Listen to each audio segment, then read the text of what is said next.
section here, you're going to be 1, 4, 7, 8, and down here you're going to be 3, 5, 8. Okay, we're going to start with Dingle, who, even though he's 6'5", felt the need to stand on a stage. Wow. Okay, here we go. I'm going to do noises and Chris is going to do the visuals. Oh, look at that. Double teaming, I like that. That is a dream combination. I'm sorry to the others, you only get one member of voices8 so far. But they are the tenors, so you've done pretty well. Okay, we're going to start with Dingle and his sidekick Chris. Here we go. After 4. A 1, 2, a 1, 2, 3, 4. Very good. Coming in after 4. 1, 2, a 1, 2, 3, 4.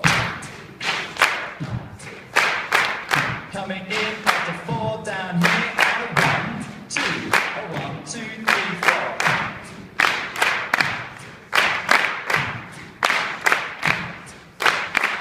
Everybody keep the volume down. Bring it back up again. Very good. 1, 2, 3, 4, and stop. Wow, that was cool. Okay. You can begin to see how this is all building up and layering now, so that's very easy. We're going to make it slightly more difficult for you now, and also slightly more difficult for the members of voices8. Oh, curses, it's not lunchtime. So, we're now going to rotate things. I'm actually not going to make them run, it's okay. Normally in a classroom we keep them on their same group and they have to run between the different sections, and the kids laugh at them as they get very tired very quickly, but today I'm going to give them a mental challenge instead. So, Dingle is going to start with then he's going to go to 1, 4, 7, 8. Then he's going to go to 3, 5, 8. And that's what you guys are going to do. Meantime, you guys down here, starting with 1, 4, 7, 8, go to 3, 5, 8, then go to then back to 1 and so forth. That means you guys start with 3, 5, and 8, then you go to then you go to 1, 4, 7, 8. And so you're going to be keeping rotating between the 3 different rhythms, and you will change when I say the word change. That's the easy bit for you, okay? So let's start up where we are. We're going to start nice and quiet with the beat over here to get things going. 1, 2, a 1, 2, 3, 4. Then 2 groups over here coming in together are 4 and a 1, 2, a 1, 2, 3, 4.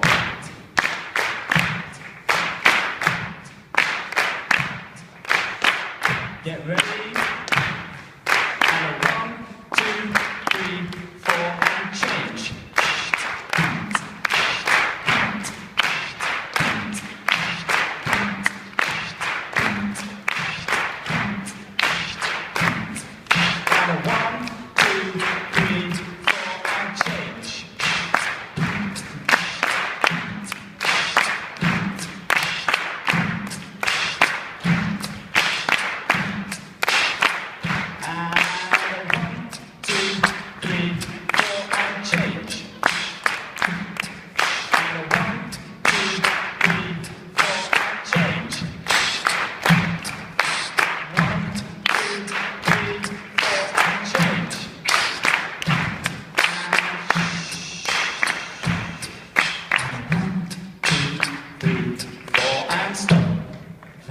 Give ourselves a round of applause.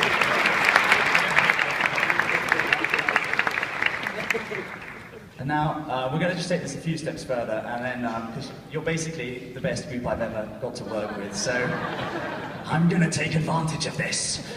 So we're going to add in a couple more things, then I'm going to explain what we're doing and why we're doing it, because that would be nice to know, wouldn't it? So, can you say for me do? Do, re. Do, re, ti, do. Do, re, ti, do. Do, re, ti, do. Do, re, ti, do. Do, re, mi, re, ti, do. Do, re, mi, re, ti, do. Very nice. Can you remember that for a few seconds as well? I'm pretty sure you can. Now say for me do. Do. Ti. Ti. So, so. So, so. Do, ti, so, so. Do, ti, so, so. Great. Everyone over here, do, ti, so, so with Andrea. Do you have a microphone? Do. Can everyone over here go, hello, Andrea? Hello, Andrea. And And let's bring over here Emily. Can we say to everyone on this side of the room, hi Emily. Hi Emily. And so Andrea, which one do you want? Do ti so so. Do ti so so over here, and over here, do re mi re ti do. Okay? We're going to start with that one, and then we'll add you guys in. Meantime, Dingle, do you just want to keep the beat going for us? Okay, so do you want to set the beat up, and we'll go from there.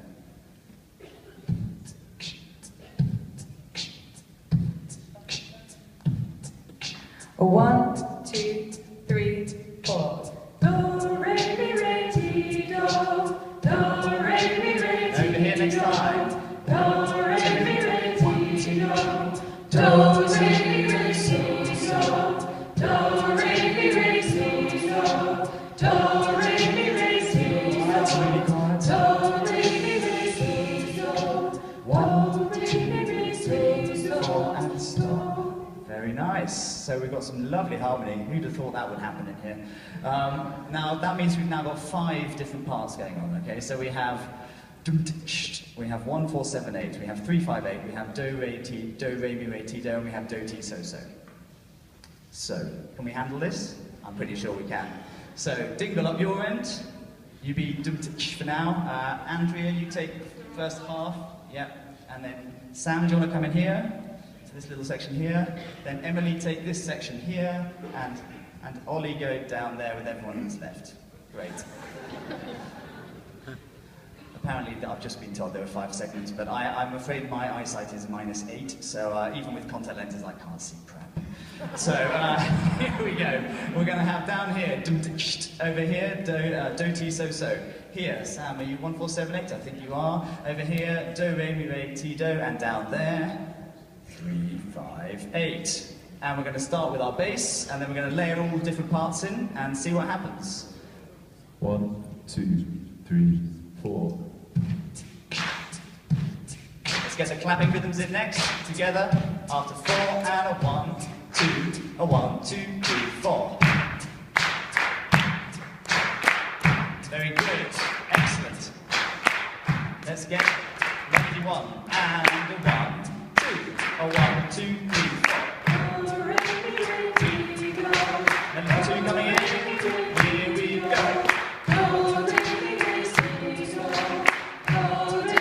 Everyone really quiet. Very nice. Let's get the melody part staccato. Very good. Sam's group joining Emily and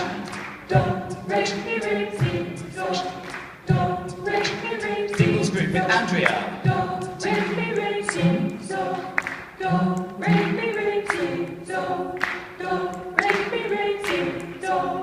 Ollie's group with Emily.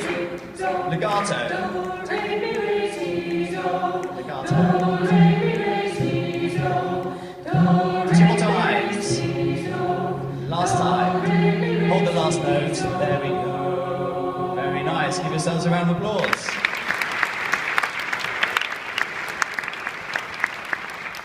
And I'm going to give you a couple of minutes respite now. You've done a great job. That was very, very impressive. So voices8 guys, you can have a seat. That was really, really cool. So, you are an incredibly musically minded group, so you will probably have worked out what it is that we're trying to do here, and also you'll understand where the components are coming from and see what our thinking is.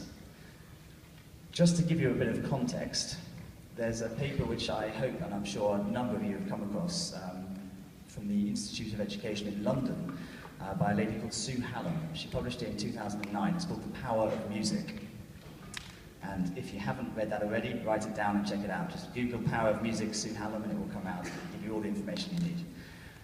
This paper is doing something which it's very hard to do. It's trying to analyze the impact of music on different areas of academic learning.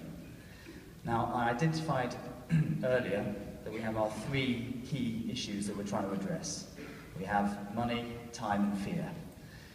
One way that we think we can begin to get around this is by teaching teachers to do what you've just done, so we'll come back to explore that in a minute. The other thing we think we can do is persuade schools, and specifically senior management, that this music is a good thing to be doing, not just because music in itself is great, though obviously we all believe it is, but actually because it's good for you in a number of other areas. And what Sue Hallam's paper does is it charts the research that's been done, linking types of musical activity with types of academic learning. So not just this general sweeping statement that music is good for you, but what aspect of musicianship or of active music making can have a positive impact on what type of element of school life. And so this paper kind of throws up all these lovely links, which we know, what's rhythm going to be good for? Obviously a number of different things. What is singing with syllables going to be good for? What's reading music going to be good for? All of these different elements of music making are incredibly good for us, and she's pulled together all the research that's been done. If you actually go in, have any of you downloaded the app for the ACDA conference? If you have that, and you look up today's session, I've attached a download so you can see various little slides and things. A couple of them show research that's been done, and I've put in some really nice drawings for you, so when you look at those, you'll realise that I'm probably not the next Andy Warhol or anyone, to be honest. I'm closer to Picasso. It's interesting. Anyway, you'll enjoy it. But it ties in what areas of the brain are stimulated with what types of music making. And the three key areas that I'm trying to address with the voices8 method are maths, literacy, and linguistics, which we know, for a senior management team, are going to be very, very important. They need to see those scores going up, and if we can give them something that is free and doesn't take up much time, then, maybe it's worth spending 5 minutes in a school day doing something like this. And even though in our ideal world, in our perfect vision of what the world should look like, music happens everywhere, every day, and we're all very happy and we frolic around and everything is great. But unfortunately, that's not the case. And you guys, as the people in this room, are so important as the messengers, as the acolytes of choral music and of getting music education happening. And what we're trying to do with the voices8 method is give you guys a tool, give everybody a tool that is universal in its application opportunity, and that you can take to a head teacher, and you can say, this is not just music, but it's something everybody in the classroom can learn, and it can be really good for the academic studies. That's a nice benefit. We're actually doing a lot of research at the moment in the UK, and I'm very excited to say, I can see Tesfa and Brian at the back. We had a really nice meeting with NPR yesterday, and we've been plotting together for a few months now about launching a pilot here in the US to actually see if we can gather some data which backs up what we're doing. And so we're hoping to be launching a program in the autumn this year, actually looking at schools in the Minneapolis-St. Paul region in partnership with NPR, which I'm very excited about, so thanks guys for your support.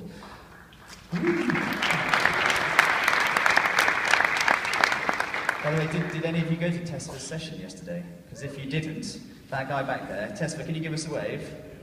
He is awesome. You need to check him out, okay?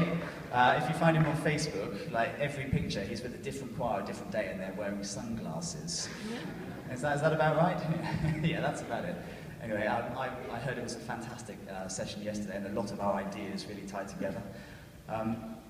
So we're trying to gather this data, and in the UK we've gathered data from about 50 schools so far, where we train the teachers how to do it, and then we get their feedback, and we get feedback from the students. So far, 100% of the teachers who've actually been involved in this, and they are not all musicians, they are just teachers who are passionate about learning something and getting involved. 100% are saying that they see a positive upswing in the academic progress that their students are making, which is incredible. I mean, it's what I think we as a group would expect, but to be slowly harnessing and gathering that data is so important. Thinking about that data and how we can see it in what we've just done. If we think back to the first rhythm we learned, can anyone still remember it? You remember how the first one went? Let's see, 1, 2, 1, 2, 3, 4. And a 1, 2, 3, 4, stop. And so the 10 of you that could, awesome. The others, you picked it up really well. I know you can all remember it, that's good. So that first rhythm, let's just